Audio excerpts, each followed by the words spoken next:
नमस्कार दोस्तों। महात्मा गांधी और भगत सिंह ये दो ऐसे नाम हैं जिन्हें शायद ही कभी एक साथ दोनों को पुकारा जाता हो।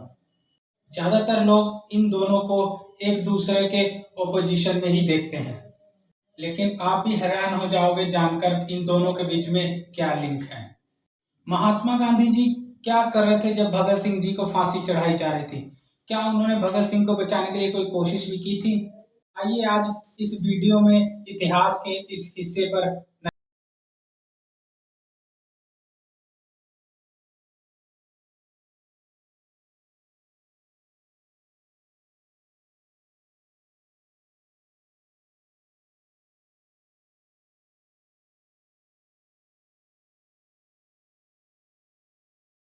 इस कहानी का शुरुआत करते हैं साल 1990 से, जब महात्मा गांधी जी ने नॉन कॉरपोरेशन मूवमेंट लॉन्च किया था। भगत सिंह और चंद्रशेखर आजाद और भगवती चरण सिंह बोहरा जैसे कई क्रांतिकारियों ने पार्टिसिपेट किया था नॉन कॉरपोरेशन मूवमेंट में गांधी जी के साथ।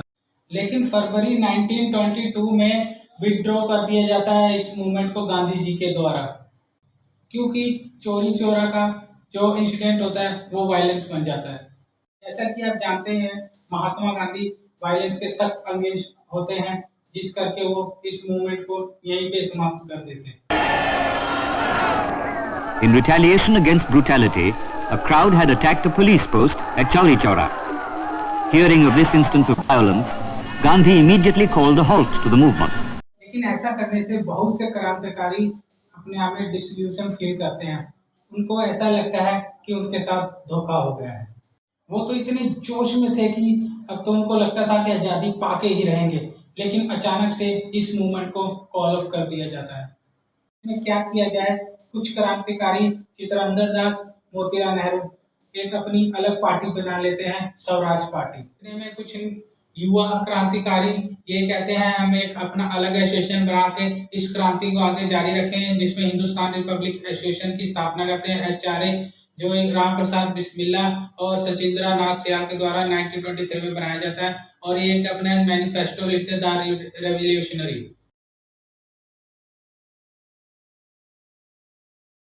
9 अगस्त 1925 को फेमस काकोरी केस होता है, जिसमें HRS के 10 क्रांतिकारी एक ट्रेन को लूटते हैं, जिसमें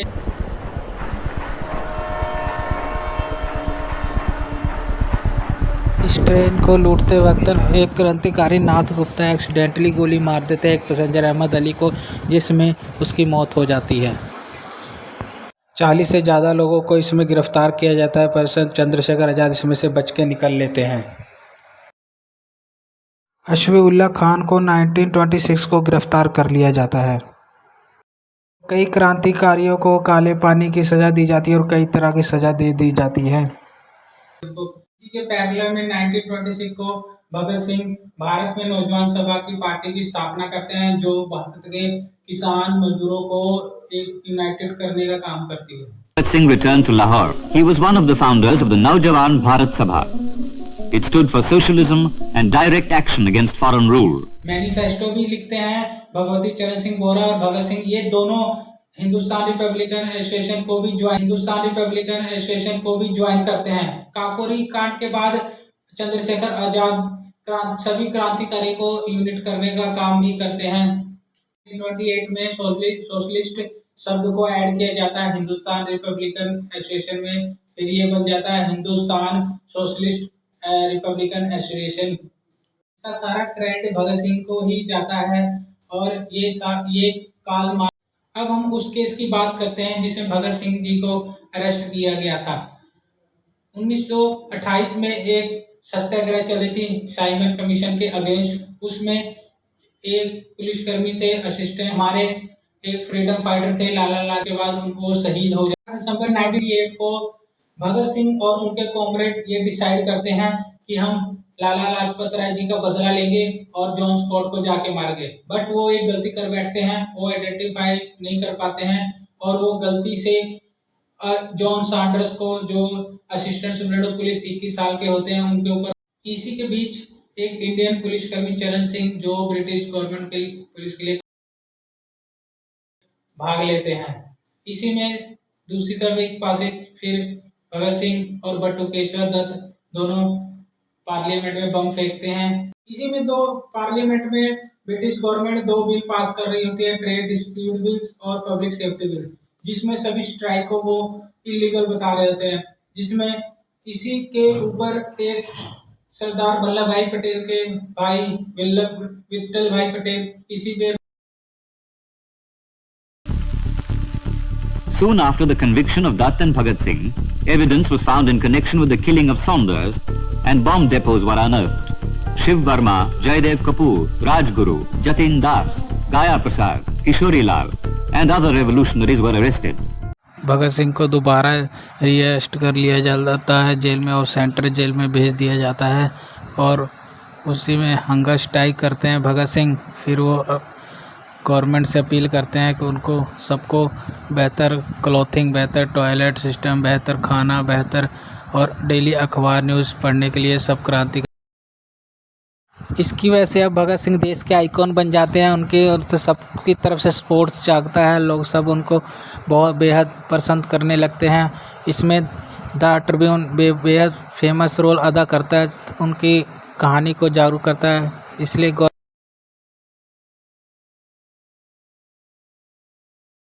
जवाहरलाल नेहरू सेंट्रल जेल में आते हैं सभी क्रांतिकारी भगत सिंह और एकदम सब क्रांतिकारियों से मिलने जो सब हंगर स्ट्राइक पे बैठे थे।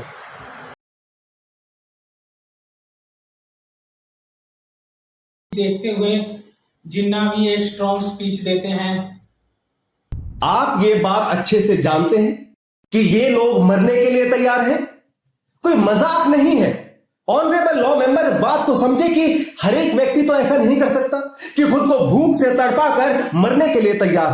कुछ समय तक खुद भूखे रहने की कोशिश कीजिए, आपको समझ आ जाएगा।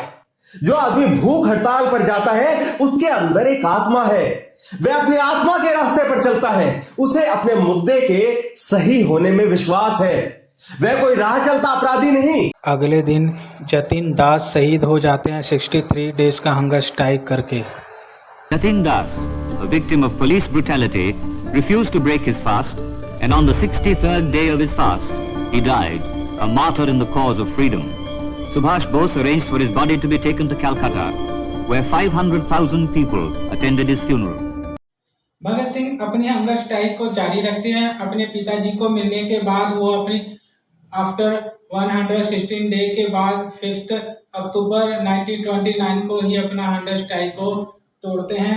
इस पॉपुलैरिटी को देखते हुए भगत सिंह की वर्ल्ड की सबसे लॉन्गेस्ट हंगर स्ट्राइक होती है और इनकी पॉपुलैरिटी दुनिया भर में बहुत ज़्यादा फैल जाती है।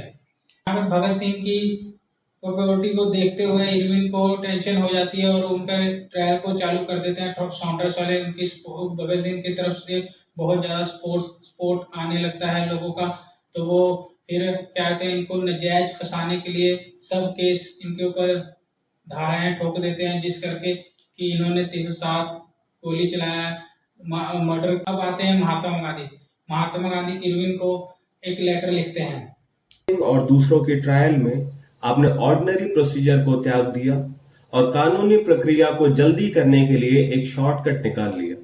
इन ऑफिशियल एक्टिविटीज को एक छुपा हुआ मार्शल कानून ना कहा जाए तो क्या कहा जाए।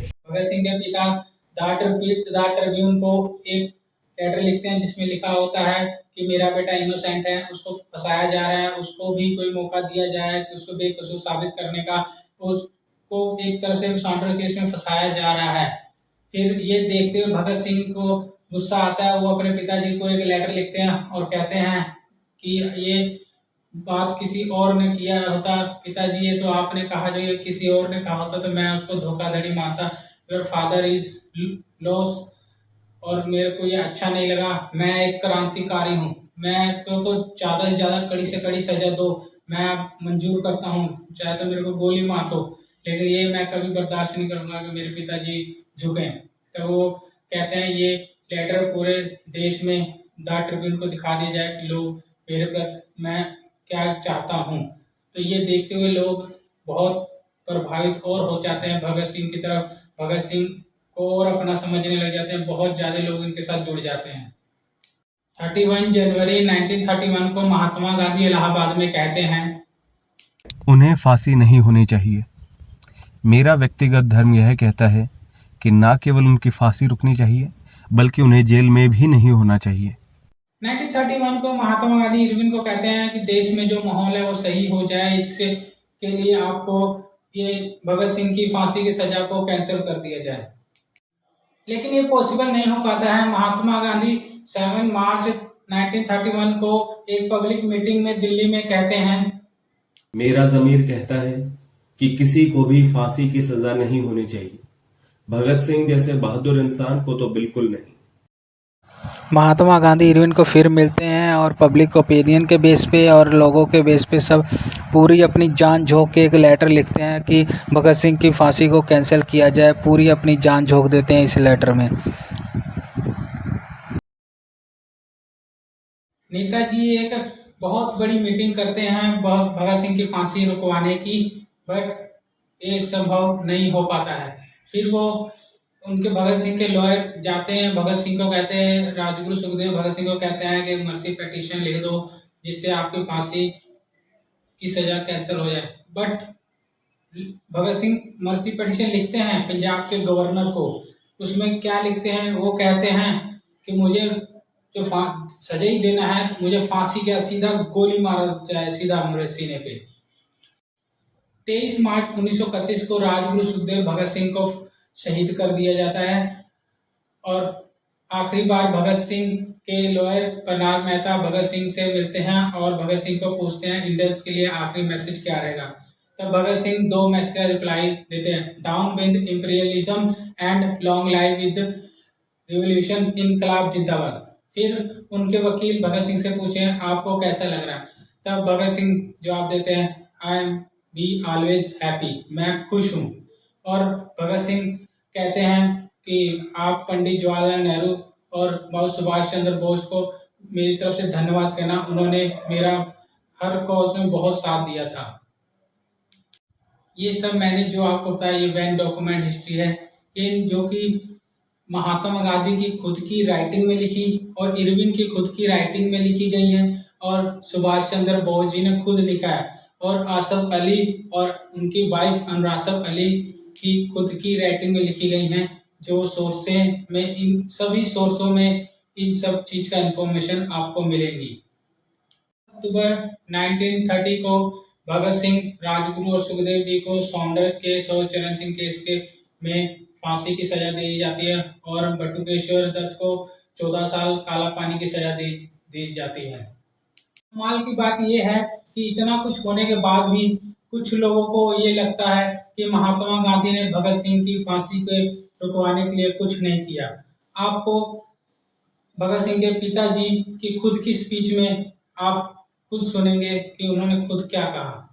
भगत सिंह ने मुझसे कहा चिंता ना करो, मैनू फांसी हो जाने दो, पर उसने मुझसे एक जोरदार दरख्वास्त करी, आपको अपने जनरल का समर्थन करना है, आपको सभी कांग्रेसी नेताओं का समर्थन करना है, तभी आप देश के लिए आजादी जीत पाओगे। कराची सेशन रिवॉल्यूशन का कांग्रेस एग्जीबिशन को कंडक्ट कराती है। दूसरी ओर कांग्रेस एग्जीबिशन जैसे हिंदू सभा, आरएसएस, मुस्लिम लीग, उनकी तरफ से भगत सिंह को बचाने के लिए कोई कोशिश नहीं की जाती है, उनकी तरफ से टोटली साइलेंस होता है। इस वीडियो के लेसन में से अगर आप कुछ लेके जाना चाहते हो तो मेरी राय मानो तो अगर आप भगत सिंह जी की रिस्पेक्ट करते हो तो महात्मा गांधी जी की रिस्पेक्ट करना बनता है। उम्मीद करता हूँ ये वीडियो आपको अच्छी लगी हो। बहुत बहुत धन्यवाद।